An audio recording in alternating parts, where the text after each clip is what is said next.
Hi welcome to my channel. ಈ ವಿಡಿಯೋನ ಎಂಡ್ವರೆಗೂ ನೋಡಿ ಮತ್ತು ಸಬ್ಸ್ಕ್ರೈಬ್ ಮಾಡಿ. ನಾವು ಇವತ್ತು ಕೋಳಿ ಸಾಂಬಾರು ಮಾಡೋಣ ಅಂತ ರೆಡಿ ಮಾಡ್ಕೋತಾ ಇದ್ದೀನಿ.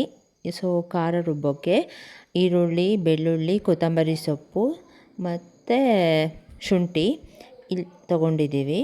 ಸೊ ಇಲ್ಲಿ 2 ಥರದ ಖಾರ ಮಾಡಬೇಕು. ನಾನು ಬೆಳ್ಳುಳ್ಳಿ ಮತ್ತು ಈರುಳ್ಳಿ ಎಲ್ಲ ಕ್ಲೀನ್ ಮಾಡ್ಕೋತಾ ಇದ್ದೀನಿ. ನೀವಿನ್ನೂ ಸಬ್ಸ್ಕ್ರೈಬ್ ಮಾಡದೆ ವಿಡಿಯೋನ ನೋಡ್ತಾ ಇದ್ದೀರಾ ಅಂದರೆ ಪ್ಲೀಸ್ ಸಬ್ಸ್ಕ್ರೈಬ್ ಮಾಡಿ ಮತ್ತು ಶೇರ್ ಮಾಡಿ. ಸೊ ಕ್ಲೀನ್ ಮಾಡಿರೋ ಬೆಳ್ಳುಳ್ಳಿ, ಈರುಳ್ಳಿ, ಶುಂಠಿ ಮತ್ತು ಕೊತ್ತಂಬರಿ ಸೊಪ್ಪನ್ನ ಒಂದು ಪೇಸ್ಟ್ ಥರ ರೆಡಿ ಮಾಡ್ಕೋತಾ ಇದ್ದೀನಿ. ಮತ್ತು ಇನ್ನೊಂದು ಪೇಸ್ಟು ಕಾಯಿ ಮತ್ತು ಕಡಲೆ ಸ್ವಲ್ಪ ಗಸಗಸೆ ಹಾಕಿ ಇನ್ನೊಂದು ಪೇಸ್ಟನ್ನ ರೆಡಿ ಮಾಡ್ಕೋತೀವಿ. ಸೊ ನಾನು ಈಗಲೇ ಚಕ್ಕೆ, ಲವಂಗ, ಮೆಣಸು ಯಾವುದೇ ಥರ ಪೌಡರ್ನ ಆ್ಯಡ್ ಮಾಡಲ್ಲ. ನಾನು ಆಮೇಲೆ ಒಗ್ಗರಣೆಗೆ ಆ್ಯಡ್ ಮಾಡೋದು. ನೀವು ರುಬ್ಬಕ್ಕೆ ನೀರು ಯೂಸ್ ಮಾಡದೆ ರುಬ್ಬಿದ್ರೆ ಟೇಸ್ಟ್ ಇನ್ನೂ ಚೆನ್ನಾಗಿ ಬರುತ್ತೆ. ಸೊ ನಾನಿಲ್ಲಿ ಸಾಂಬಾರು ಜೊತೆ ಅನ್ನನೂ ರೆಡಿ ಆಗುತ್ತೆ ಅಂತ ಅನ್ನದ ಪಾತ್ರೆ ಇಟ್ಟಿದ್ದೆ. ನೀರು ಫುಲ್ ಬಾಯ್ಲ್ ಆಗ್ತಾ ಇತ್ತು. ನಮ್ಮ ಮನೇಲಿ ಕುಕ್ಕರ್ ಅನ್ನ ಯಾರೂ ಮಾಡಲ್ಲ, ಮೀನ್ಸ್ ಯಾರೂ ಇಷ್ಟಪಡಲ್ಲ ಕುಕ್ಕರ್ ಅನ್ನನ. ಹಾಗಾಗಿ ನಾವು ಪಾತ್ರೆಲೇ ಅನ್ನನ ಮಾಡೋದು. ಆ ನೀರು ಫುಲ್ ಬಾಯ್ಲ್ ಆದಮೇಲೆ ಏನು ಅಕ್ಕಿ ಇರುತ್ತಲ್ಲ ಅದನ್ನು ನೀಟಾಗಿ ಒಂದು 2-3 ಸಲ ವಾಶ್ ಮಾಡಿ ಹಾಕ್ತಾಯಿದ್ದೀನಿ. ನೀವು ಮನೇಲಿ ಬೆಳೆದಿರೋ ಅಕ್ಕಿ ಆದರೆ ಸ್ವಲ್ಪ ಮುಂಚೆನೇ ನೆನೆ ಹಾಕಿ ಇಡೋದ್ರಿಂದ ಬೇಗ ಬೇಯುತ್ತೆ. ಇಲ್ಲ ಸೋನಾ ಮಸೂರಿ ಅಕ್ಕಿ ಆದರೆ ಆಗಲೇ ವಾಶ್ ಮಾಡಿ ಹಾಕ್ತೀನಿ.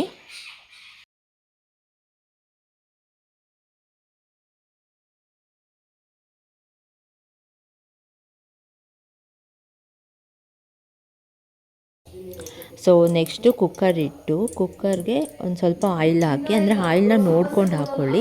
ಯಾಕೆ ಅಂದರೆ ಕೋಳಿಲೇ ಆಯಿಲು ಸ್ವಲ್ಪ ಬಿಟ್ಕೊಳ್ಳುತ್ತೆ. ಹಾಗಾಗಿ ಸ್ವಲ್ಪ ಮಾತ್ರ ಆಯಿಲ್ನ ಯೂಸ್ ಮಾಡಿ. ಆಯಿಲ್ ಸ್ವಲ್ಪ ಕಾದಾದಮೇಲೆ ಶುಂಠಿ ಬೆಳ್ಳುಳ್ಳಿ ಪೇಸ್ಟ್, ಅಂದರೆ ರುಬ್ಕೊಂಡಿರ್ತೀವಲ್ಲ ಶುಂಠಿ ಬೆಳ್ಳುಳ್ಳಿ ಈರುಳ್ಳಿ ಎಲ್ಲ, ಅದನ್ನು ಹಾಕ್ತಾಯಿದ್ದೀನಿ. ಸೊ ಚಿಕನ್ನ ಶುಂಠಿ ಬೆಳ್ಳುಳ್ಳಿ ಪೇಸ್ಟು ಚೆನ್ನಾಗಿ ಫ್ರೈ ಆದಮೇಲೆ ಹಾಕ್ತೀನಿ. ಆ್ಯಂಡ್ ಮತ್ತು ಶುಂಠಿ ಬೆಳ್ಳುಳ್ಳಿ ಪೇಸ್ಟನ್ನ ಸ್ವಲ್ಪ ತೆಗ್ದಿಟ್ಕೊಂಡಿದ್ದೀನಿ. ಯಾಕೆ ಅಂದರೆ ಪಲ್ಯ ಮಾಡಬೇಕು. ಮತ್ತು ಕೋಳಿ ಸಾಂಬಾರು ಆದಮೇಲೆ ಅದನ್ನು ಸ್ವಲ್ಪ ಬಾಡೆಲ್ಲ ಸಪ್ರೇಟಾಗಿ ತೆಗೆದು ನಾವು ಅದನ್ನು ಕೆದಕ್ತೀವಿ ಅದರಿಂದ. ಸೊ ಶುಂಠಿ ಬೆಳ್ಳುಳ್ಳಿ ಪೇಸ್ಟಲ್ಲಿ ಸ್ಮೆಲ್ಲೆಲ್ಲ ಹೋದಾದ್ಮೇಲೆ ಚಿಕನ್ ಹಾಕ್ಕೊಳ್ಳಿ. ಚಿಕನ್ನ 1-2 ಸಲ ವಾಶ್ ಮಾಡಿ ಇಟ್ಕೊಂಡ್ಬಿಟ್ಟು ಹಾಕ್ತೀನಿ ನಾನು. ಇದೇ ಇಂಪಾರ್ಟೆಂಟು. ಯಾಕೆ ಅಂದರೆ ಶುಂಠಿ ಬೆಳ್ಳುಳ್ಳಿ ಪೇಸ್ಟಲ್ಲಿ ನಾವು ಚಿಕನ್ನು ಎಷ್ಟು ಟೈಮ್ ಫ್ರೈ ಮಾಡ್ತೀವೋ ಅಷ್ಟು ಟೇಸ್ಟ್ ಚೆನ್ನಾಗಿ ಬರುತ್ತೆ. ಸೊ ಶುಂಠಿ ಬೆಳ್ಳುಳ್ಳಿ ಪೇಸ್ಟಲ್ಲಿ ಒಂದು 15 ಮಿನಿಟ್ಸ್ ಫ್ರೈ ಮಾಡ್ಕೋಬೇಕು ಚೆನ್ನಾಗಿ. ಚಿಕನ್ ಹಾಕಾದ್ಮೇಲೆ ಉಪ್ಪು ಮತ್ತು ಅರಿಶಿನ ಪುಡಿ ಹಾಕೋತೀನಿ.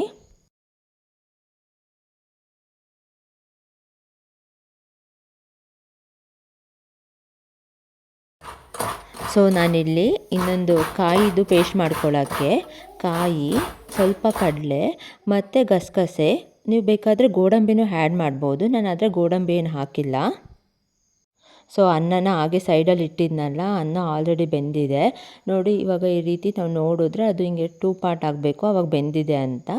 ಇದನ್ನು ನಾವು ಈ ರೀತಿ ಆ ನೀರನ್ನೆಲ್ಲ ರಿಮೂವ್ ಮಾಡ್ತೀವಿ. ನೀವು ಬೇಕು ಅಂದರೆ ಒಂದು ಸ್ಟ್ರೈನರ್ ಇರುತ್ತಲ್ಲ ಅದರಲ್ಲಿ ಫುಲ್ ಅದನ್ನು ಹಾಕ್ಬಿಟ್ರೆ ಅದು ಕಂಪ್ಲೀಟಾಗಿ ನೀರು ಕೆಳಗಡೆ ಹೋಗುತ್ತೆ, ನಿಮಗೆ ಅನ್ನ ಸಿಗುತ್ತೆ. ಬಟ್ ನಾವು ಆ ಥರ ಏನು ಮಾಡಲ್ಲ, ನಾವು ಈ ರೀತಿ ಬಸಿತೀವಿ. ಕಂಪ್ಲೀಟ್ ನೀರೆಲ್ಲ ಹೋದ್ಮೇಲೆ ಏನು ಗ್ಯಾಸ್ ಮೇಲೆ ಜಸ್ಟ್ 1 ಮಿನಿಟ್ ಇಟ್ಬಿಟ್ಟು ಆಫ್ ಮಾಡಿಬಿಡಿ.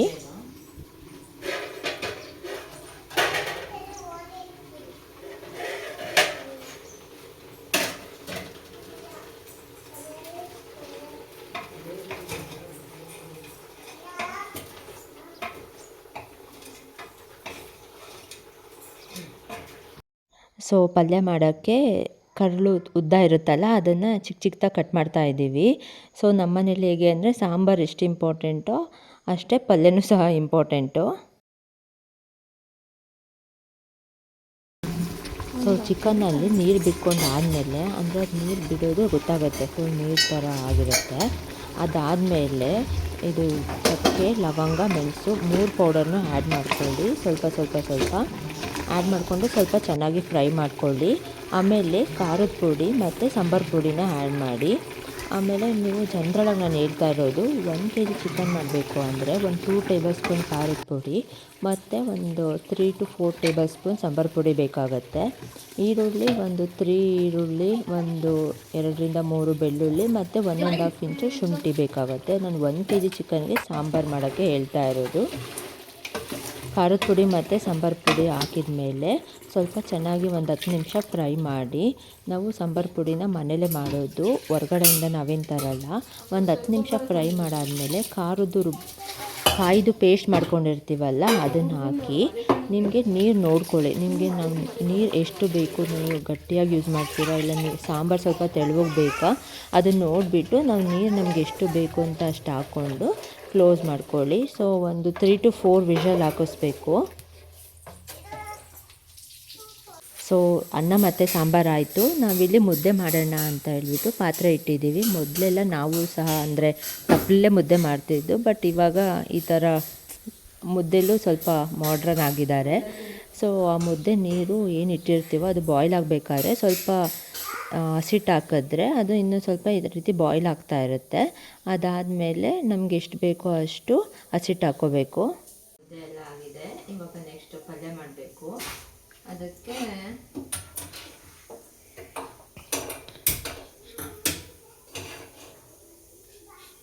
ಕುಕ್ಕರ್ ಸ್ವಲ್ಪ ಬಿಸಿ ಆಗಲಿ.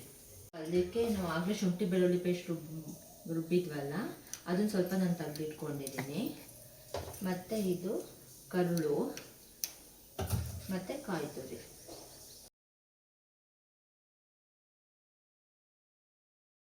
ಸೊ ಪಲ್ಯ ಮಾಡೋಕ್ಕೆ 1 ಟೇಬಲ್ ಸ್ಪೂನ್ ಆಯಿಲ್ ಹಾಕಿ, ಆಯಿಲ್ ಕಾದ್ಮೇಲೆ ಶುಂಠಿ ಬೆಳ್ಳುಳ್ಳಿ ಪೇಸ್ಟ್ ಸ್ವಲ್ಪ ಇಟ್ಕೊಂಡಿದ್ವಲ್ಲ ಅದನ್ನು ಹಾಕಿ ಸ್ವಲ್ಪ ಚೆನ್ನಾಗಿ ಫ್ರೈ ಮಾಡಬೇಕು. ಅದರಲ್ಲಿರೋ ಅಂಥ ಹಸಿ ಸ್ಮೆಲ್ ಹೋಗೋವರೆಗೂ. ಅದಾದಮೇಲೆ ಕರುಳು ಏನು ಇಟ್ಟಿದ್ವಲ್ಲ ಅದನ್ನು ಅದರಲ್ಲಿ ಹಾಕಿ ಸ್ವಲ್ಪ ಟೈಮು ಫ್ರೈ ಮಾಡ್ಕೊಳ್ಳಿ.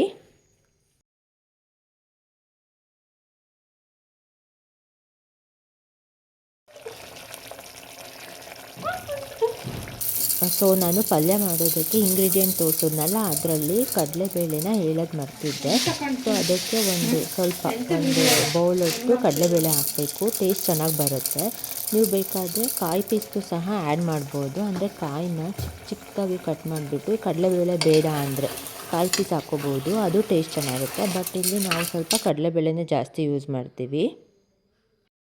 ಕಡಲೆಬೇಳೆ ಎಲ್ಲ ಹಾಕಿದ ಮೇಲೆ ಖಾರದ ಪುಡಿ ಮತ್ತು ಸಾಂಬಾರು ಪುಡಿನ ಆ್ಯಡ್ ಮಾಡಿ, ಜೊತೆಗೆ ಸ್ವಲ್ಪ ಗರಂ ಮಸಾಲ ಹಾಕಿ.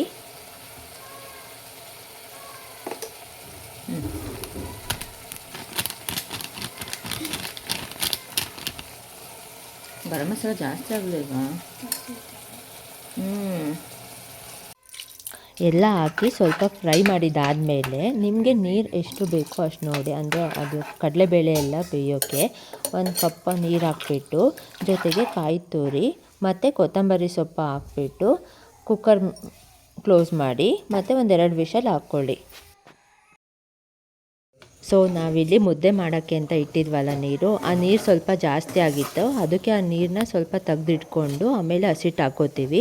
ಹಸಿಟ್ಟು ಹಾಕ್ಕೊಂಡು ಸ್ವಲ್ಪ ಚೆನ್ನಾಗಿ ಹಿಂಗೆ ತಿರುಗಿ ನೋಡಿದ್ರೆ ನೀರು ಕಡಿಮೆ ಆಗಿದೆಯೋ ಇಲ್ವೋ ಅಂತ ಗೊತ್ತಾಗುತ್ತೆ. ಏನಾದರೂ ಹಸಿಟ್ಟು ಗಟ್ಟಿ ಗಟ್ಟಿ ಆಗೋ ಥರ ಇದ್ದರೆ ಅದು ಮತ್ತೆ ನೀರು ತೆಗೆದಿಟ್ಟಿರ್ತೀವಲ್ಲ ಆ ನೀರನ್ನ ಮತ್ತೆ ಹಾಕಿ ಸ್ವಲ್ಪ ಟೈಮ್ ಬಿಟ್ಟರೆ ಅದು ನೀರು ಕುದಿಯುತ್ತೆ. ಆವಾಗ ಮತ್ತೆ ನೀಟಾಗಿ ಈ ರೀತಿ ರೊಟೇಟ್ ಮಾಡ್ಕೊಳ್ಬೇಕು. ನಮ್ಮನೇಲಿ ಯೂಶ್ವಲಿ ಚಿಕನ್ ಅಂದರೆ ಅನ್ನ ಸಾರು ಮುದ್ದೆ.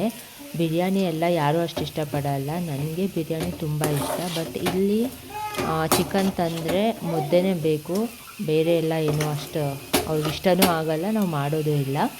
ಅನ್ನ ಸಾರು ಮುದ್ದೆನೇ ನಾವು ಜಾಸ್ತಿ, ಜೊತೆಗೆ ಫ್ರೈ ಕಬಾಬು ಈ ಥರ ಆದರೆ ತಿಂತಾರೆ. ಬಟ್ ಮುದ್ದೆ ಇರಲೇಬೇಕು. ಈ ರೀತಿ ಚೆನ್ನಾಗಿ ರೊಟೇಟ್ ಮಾಡಬೇಕು. ನೀವು ಎಷ್ಟು ಚೆನ್ನಾಗಿ ಇದು ಮಾಡ್ತೀರೋ ಅಷ್ಟು ನೀಟಾಗಿ ಮುದ್ದೆ ಬರುತ್ತೆ.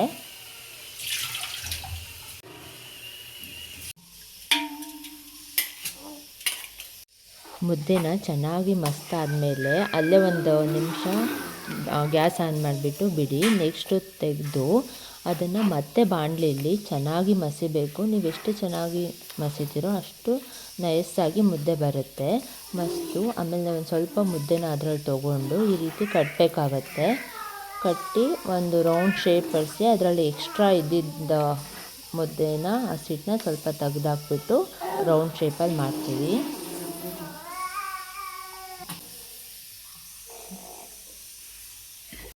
ಸೊ ನೆಕ್ಸ್ಟ್ ಸಹ ಮಾಡಬೇಕಾದ್ರೆ ಅದನ್ನು ಚೆನ್ನಾಗಿ ಮಸ್ತು ಅದರಲ್ಲಿ ಸ್ವಲ್ಪ ತೊಗೊಂಡು ಮುದ್ದೆನ ಕಟ್ಟಬೇಕಾಗತ್ತೆ. ಇದನ್ನು ಸ್ವಲ್ಪ ಬೇಗ ಬೇಗ ಮಾಡ್ಕೊಳ್ಳಿ, ಯಾಕೆಂದರೆ ಪಾತ್ರೆ ಓಪನ್ ಆಗಿರೋದ್ರಿಂದ ಬೇಗ ಆರೋಗುತ್ತೆ.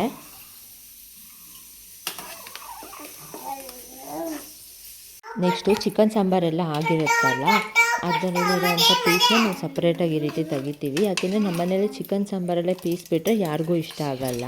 ಅದನ್ನು ಸಪ್ರೇಟಾಗಿ ತೆಗೆದ್ಬಿಟ್ಟು ಕೆದಕಬೇಕು.